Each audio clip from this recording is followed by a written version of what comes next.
네, 딜사이테스 다녀 선생 함께하겠습니다. 안녕하세요. 안녕하세요. 네, 안녕하십니까? 네, 간밤에 뉴욕은 또 축제 분위기 그 자체였습니다. 테슬라가 급등, 전반적으로 너무나 좋았고요. 비트코인도 급등하고 있고요. 지금 자리 뉴욕 증시 어떻게 봐야 될까요? 또 클테요. 유동성으로 움직이기 때문에 속단하는 건 굉장히 이르다 이런 얘기 드리고 싶고 우리 여도운 앵커님은 모양이 그림이 이쁘게 나오는 방송을 원하세요? 아니면 우리 투자자들 시청하시는 개인 투자자들에게 정말 도움이 되는 방송을 만들고 싶으세요? 저는 원래 보여지는 거에 그렇게 신경 쓰지 않습니다. 그럼 콘텐츠가 공부하시면 중요하죠. 됩니다. 그리고 우리 시장이 이제 굉장히 좀 답답해요. 우리 체인 앵커님은 주식 투자 안 한다고 했죠. 네. 우리 체인 거? 코스피, 네, 예, 저 코스피 주식 코스닥 투자하고 시장 싶은데 할 수가 없죠, 아직은. 할 수 없는 거는 제일 망설인다라는 거고요. 우리 체인 앵커님이 계좌를 개설해서 네. 한 코스피 코스닥 한 주씩 뭐 삼성전자 한 주, 네이버 한 주 이렇게 사면 예. 그게 결국에는 마중물이 될 수 있지 않을까 저는 그런 생각하고 있거든요. 제가 알기로는 단타쟁이라고 들었는데. 한때 어, 굉장했거든요. 지금은 아닙니다. 결국에는 단타 매매에 지금 이제 방송이 단타를 조장하는 경우도 있지만 네. 주식 투자의 가장 큰 매력은 복리 효과예요. 그렇죠. 근데 복리 효과를 제대로 누리려면 단타 도토리가 1000번 굴러가는 것보다는 호박이 한번 늙은 호박, 큰 호박이 한번 굴러가는 게 멀리 가듯이 투자는 단기적인 관점보다는 긴 호흡으로 보는 게 맞다. 근데 지금 시장은 너무 답답하니까 고구마 먹다가 딱 체한 그런 시장이거든요.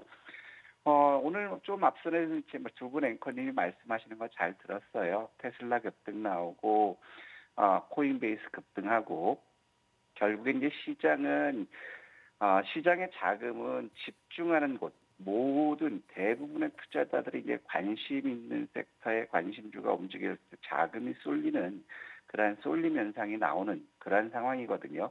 오늘 마감한 미국 시장도 마찬가지예요. 이제 트럼프 랠리가 이제 지속되고 있는 그러한 시점이지만, 이 부분이 결국에는 기대 심리로 움직이기 때문에 트럼프 취임하는 시점까지는 미국 시장은 좀 좋은 모습을 보일 수 있지 않을까 그런 생각이 들어요. 그래서 지금 무엇을 살까 어떻게 해야 될까 고민은 많이 하고 계시는데 결국에 지금 시장이 트럼프 관련 섹터들이 관심이 있기 때문에 트럼프 정책 수혜주들 쪽으로 우리가 집중해서 모든 것들이 쉼 없이 처음부터 끝까지 종료 시점까지 쉼 없이 달리는 전력 질주가 아니라 중간중간 숨 고르기가 나오기 때문에 숨 고르는 그 시점에서 순환매를 기다리는 게 좋지 않을까 이런 생각이 들어요.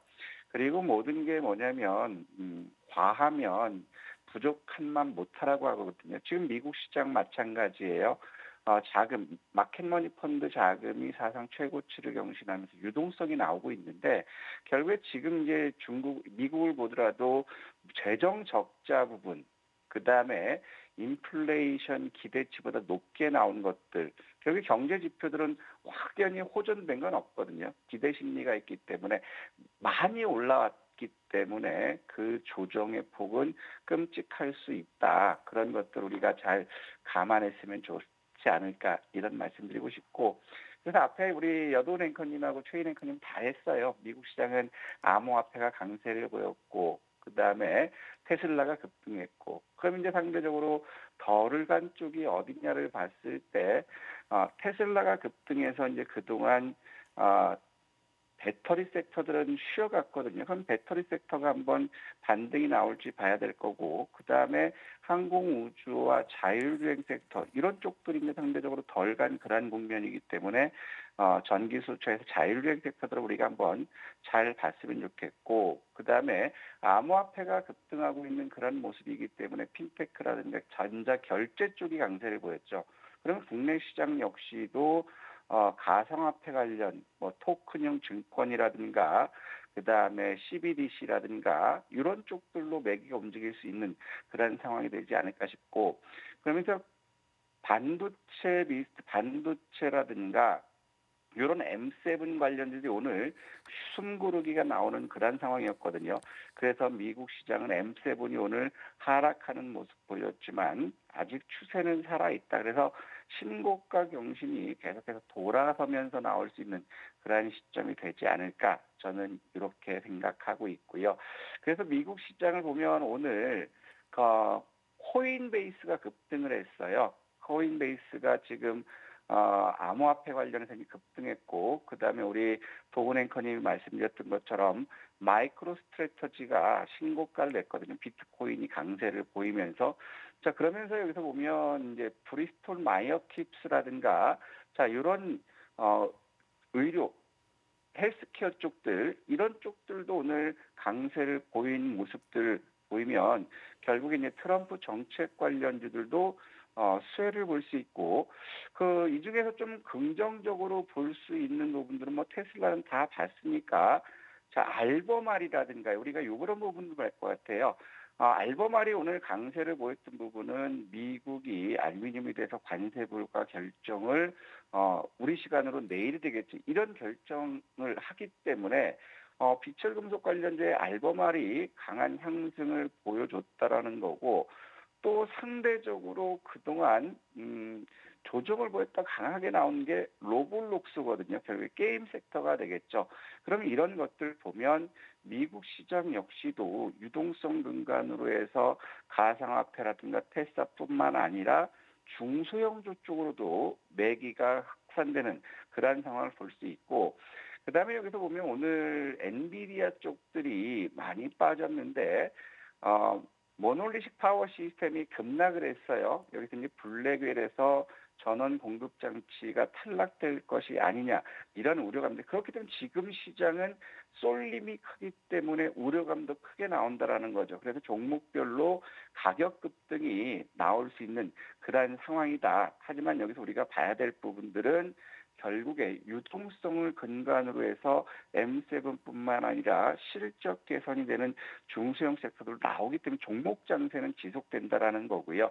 그다음에 ETF 시장을 보더라도 역시 똑같아요. 가상화폐라든가 블록체인이라든가 핀테크가 강세를 보였고, 특이한 점을 보면 여전히 AI 이런 쪽에 대해서는 수요가 증가하고 있다라는 거고요. 그다음에 2차 전지 섹터라든가 모처럼 로봇 sek터가 나왔고, 또 우주 섹터 역시 강세를 보여주고 있다라는 거거든요. 그렇기 때문에 트럼프 수혜주들은 내년 1월 27일이라는 날까지는 우리가 지속적으로 봐야 될 것 같고, 반면에 이제 해리스 테마주를 입혔던 대마 급락이 나오고 있죠. 어제도 급락, 오늘도 급락. 그다음에 이제 반도체와 원유, 비철금속 섹터들이 약세를 마감했거든요. 그래서 여기서 보면 이제 미국 증시가 너무 길기 때문에 끊어가자 이런 의견들이 있었는데 저는 싫어요. 전달을 끊으면 안 되기 때문에 이대로 쭉 가겠습니다. 그다음에 우리가 봐야 될 부분들은 오늘 같은 경우에서도 M7들이 낙폭이 크게 나오는 그러한 모습들을 보여줬지만, 여기서 우리가 봐야 될 부분들은 아마존이라든가 엔비디아 쪽을 보면 오늘 반도체 쪽들이 크게 빠졌지만 신고가 후에 조정폭은 그렇게 크지 않았다라는 거예요. 이런 부분들은 아직 추세가 살아있다라는 거고, 아마존 역시도 신고가 경신 후에 조정은 받고 있어요. 그래서 아마존 영향으로 인해서 클라우드라든가 AI 섹터들의 시장의 관심이 집중되고 있는 그러한 시점이다, 이렇게 보여지고 있고요. 그러면서 오늘 대부분 구리를 비롯해서 원자재 알루미늄이 낙폭이 크게 나왔어요. 이 부분은 결국에 알루미늄 관세 부과에 따른 그러한 우려감이 될 거고, 그다음에 우리가 봐야 될 부분들은 이제 계절적으로 우리가 원자재를 접근할 때 천연가스를 우리가 주목하자라고 말씀드렸어요. 최근 들어서 급등 후에 3일 하락 조정하는 그런 모습 보였지만 결국에 오늘에는 10% 이상 급등 나오는 그런 모습이거든요. 그래서 원자재 쪽도 계절적인 수요를 받을 수 있는 그러한 섹터들은 우리가 지속적으로 봐야 되지 않을까. 그리고 이제 비트코인은 저는 이제 모르겠어요. 우리 트럼프 대통령도 전에 비트코인은 사기다 이렇게 얘기하다가 결국에 표를 얻기 위한 목적일지 모르겠지만 비트코인을 정부에서 20년 동안 보유하겠다 이런 정책을 냈거든요. 그래서 이제 비트코인은 결국에 말 한마디 한마디 움직일 수 있는 그런 상황이지만 달리는 말에 올라타는 게 빨리 갈 수 있어요. 매매 잘 하시는 분들은 이런 섹터에서 트레이딩으로 접근하셔도 문제가 없지 않을까 싶습니다. 네, 전반적으로 뉴욕 증시 진단 들어봤습니다. 이번엔 중국으로 가볼게요. 중국, 이 전인대 부양책에 실망을 했었던 중국 증시가 어제 오후장 들어서면서부터 힘이 나오더라고요. 반등에 성공을 했습니다. 중국 증시 어떻게 볼까요? 중국은 똑같아요. 전인대 실망, 투자 금액이 확정이 안 돼서 미뤄졌는데 어제 이제 하락하다가 반전한 부분은 뭐냐면 내년 3월 양회에서 확정돼서 추가 부양책을 발표하겠다. 요것 때문에 지금 올라가는 그런 상황이에요. 하지만 지금 중국 역시도 정부의 재정 정책으로 해서 이제 강세를 보여주는 그런 맥락이기 때문에 미국 증시와 함께 중국 증시는 여전히 조금 수익을 추구하기 굉장히 좋은 시장이지 않을까. 그래서 지금 트럼프가 중국에 대해서 관세를 가지고 위협을 하고 있지만 중국 입장에서는 이미 한 번 경험을 했고 추가적으로 교양 규모를 늘리겠다. 이 부분이 결국에는 투자자들의 그 심리를 안정시켰고 특히 반도체에 대해서 규제가 강화될 것을 대비해서 반도체 자급 자족률을 2배로 확대하겠다. 이런 것들 때문에 이제 반도체도 강세를 보였거든요. 그래서 이제 중국 같은 경우는 재정 정책에 대한 기대감이 있어서 좋아지는 그러한 모습이다. 이렇게 볼 수 있습니다. 네, 국내로 넘어오도록 하겠습니다. 지금 보니까 국내의 자금 중에서 일부가 빠져나가면서 이게 또 코인 시장으로 흘러가고 있다라는 얘기가 있습니다. 지금 삼성전자를 팔고 비트코인을 사는 게 이게 옳은 선택일까요? 저는 그건 옳지 않다고 봐요. 제가 계속 이 방송을 하면서 삼성전자는 지금 수급이 깨진 국면이기 때문에 접근하지 말자. 우리 여도랭크는 제가 삼성전자를 우리가 매수하자고 했던 가격대가 얼마인지 혹시 기억나세요? 제가 기억하기로는 거의 5만 원대 초반에서 그 중반 정도 가격을 제시해 네, 주셨던 맞습니다. 걸로. 5만 2천 원에서 5만 5천 원 가격 수준이면 매수 시점으로 보자라고 말씀드렸어요. 그러면 네. 지금 시점에서 팔고 비트코인 한다, 테슬라 한다. 이건 간 큰 분들 아니고는 못할 것 같아요. 많은 분들이 지금 손절하고 먹고 나와서 더 싼 가격에 더 수량을 늘리겠다. 이런 얘기를 하는데 과연 그렇게 100% 실행할 수 있으면 당연히 가야 되지만 그렇죠. 그렇지 않고 우리처럼 안전하고 간이 작게 한다면 그대로 유지하는 게 낫겠고. 자, 어제도 이제 코스피 코스닥 하락했어요. 우리 체인 앵커님하고 도훈 앵커님이 계좌 개설해서 삼성전자 10주, 네이버 10주를 사시면 그 시점이 우리 코스피 코스닥 반전의 기회가 되지 않을까 싶어요. 지금은 눈앞이 캄캄해요. 계속해서 말씀드렸던 것처럼 터널 속이라 하더라도 터널 끝에 있을 때는 광명에 대한 빛이 들어올 거라는 기대감으로 해서 그 두려움을 벗어날 수 있는데 지금은 중간인지 초입이 이걸 모르겠어요. 그래서 지금은 굉장히 어둡고 짙은 그런 암흑 같은 밤 속에 있는데 게다가 또 바람이 무지 불어대요. 그래서 굉장히 겁이 나는 두려운 그런 시점이지만 제일 중요한 건 이거는 이제 바닥이 다가오는 그런 소리가 아닐까. 이 바닥을 빨리 확인시켜주기 위해서는 우리 도훈 앵커님하고 최인 앵커님 반드시 10주씩만 한번 사보세요. 자금이 없으면 제가 빌려드릴게요. 자, 그런데 지금 보면 이제 국내 같은 경우는 제일 답답한 부분이 뭐냐면 삼성전자 같은 경우는 외국인들이 약 1억 주 정도 남아있다고 했잖아요. 그래서 외국인들 매도가 집중되면서 어제 5만 5천 원에 왔거든요. 그러면 결국엔 이 부분이 삼성전자의 청산가치 PBR 0.98배라는 거죠. 청산가치보다 주가가 밑으로 왔다라는 거예요. 그러면 이제 저기서 조금 더 빠진다면 삼성전자는 저평가 맥락이 나올 수 있기 때문에 어느 정도 반등이 나올 수 있는 그런 상황이 될 수 있지 않을까 싶고 어제 같은 경우 많이 빠졌던 이유는 그거에 저는 정책에 대해서 일관성이 없어 보이기 때문에 외국이든 국내건 기업이건 정책에 대해서 그렇게 신뢰를 하지 못하고 있는 그런 상태이기 때문에 정책이 바로 섰을 때는 그 정책을 믿고 나갈 수 있는데 왔다 갔다 하기 때문에 믿지 못하기 때문에 결국에는 외국인들뿐만 아니라 이런 부분들이 빠져나가는 그런 모습이고 특히 어제 발표한 11월 수출을 보면 미국의 수출이 37.5% 급감했고 중국의 수출도 14.6% 급감했어요.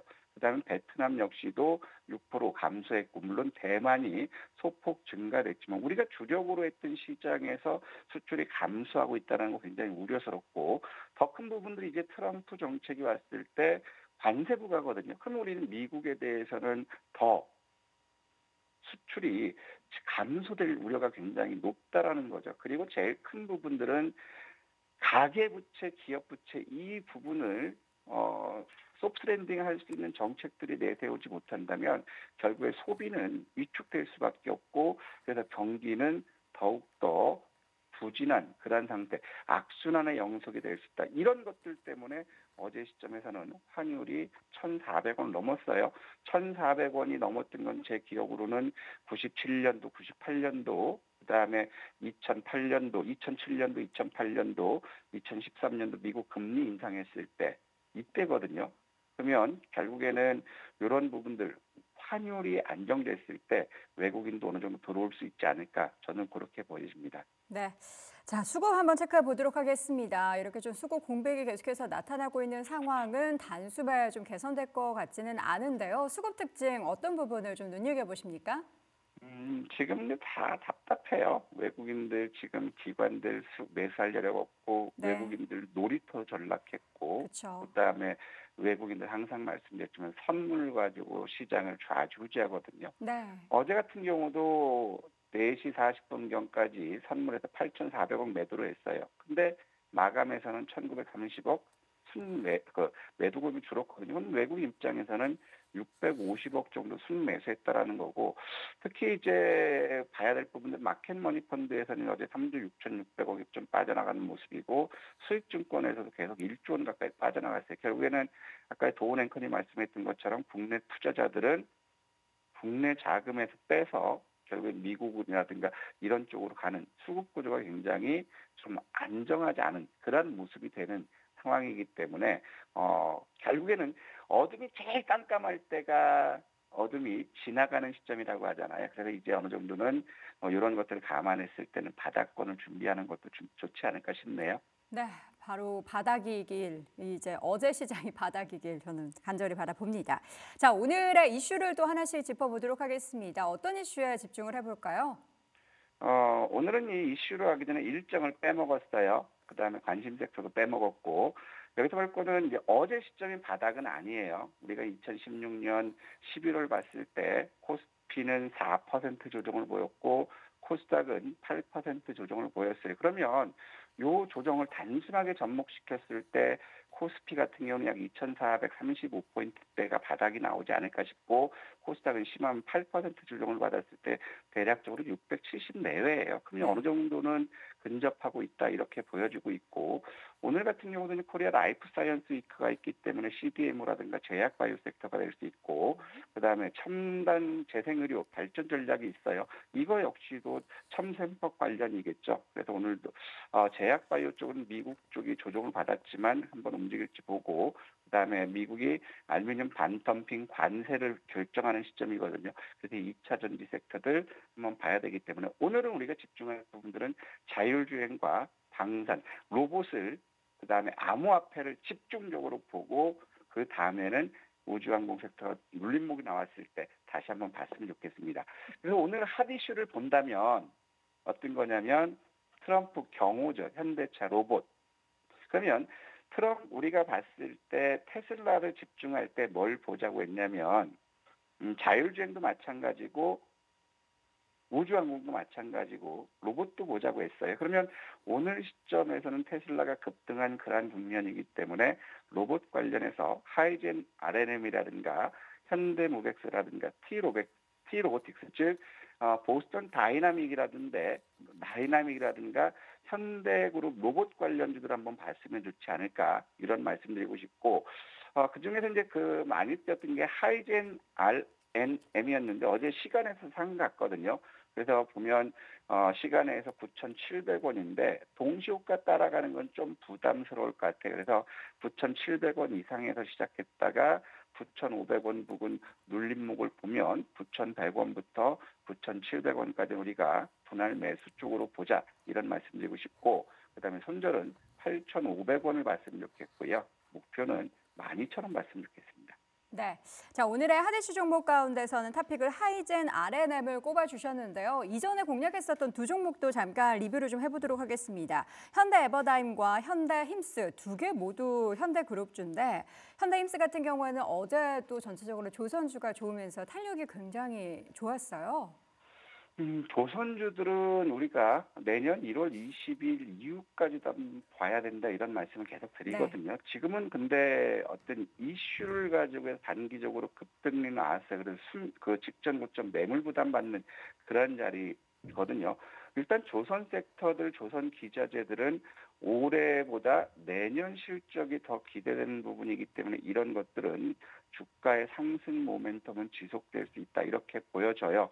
그래서 우리가 봐야 될 부분들은 현대 힘스 같은 경우 마찬가지, 조선주들 마찬가지거든요. 여기서 한 번 더 반등을 주면 매도하고 다시 한번 눌림목에서 저가 매수하는 것 이런 부분들이 좋지 않을까 싶고 그다음에 어제 같은 경우는 이제 재건 관련주들이 급등을 했어요. 재건 관련이 급등했는데 트럼프 대통령 당선자가 푸틴한테 전화했다. 그리고 우리 젤런스키한테는 용돈 받을 날이 16일밖에 안 남았다. 이런 얘기가 있어요. 근데 오늘 새벽에 나온 기사를 보면 러시아에서는 푸틴한테 전화 온 거 없다. 이런 얘기가 나왔죠. 그러면 재건주들은 일시적인 부분이기 때문에 우리가 현대 에버다임은 11,000원을 목표했는데 어제 살짝 미쳤거든요. 그러면 이것도 역시 반등 시 매도하시고 다시 8,500원대 여기서 한번 다시 재매수 관점 접근해 보자 이런 말씀 드리고 싶습니다. 네, 자 그럼 마지막으로 시간의 단일가 특징 종목도 좀 체크해 볼까요? 결국은 비트코인이에요. 시간은 어제는 뭐 크게 눈에 부각되는 것들은 없는데 비트코인이 시간에서 강세를 보이면서 81,000달러를 돌파했거든요. 그래서 시간에서는 우리 기술 투자라든가 SBI 인베스트먼트 이런 쪽들이 강세를 보였어요. 그러면 비트코인 관련해서 이런 가상화폐도 좋지만 주식형 토큰 이런 쪽들도 같이 폭락돈을 트레이딩 쪽으로 관심 있게 보셔도 좋지 않을까 싶습니다. 네, 이렇게 해서 비트코인 관련한 종목들 시간의 특징주 확인해 봤고요. 오늘장 핫이슈 종목 탑픽은 하이젠 RNM 다시 한번 확인해 보시기 바랍니다. 지금까지 단야 선생 함께했습니다. 고맙습니다. 네, 감사합니다.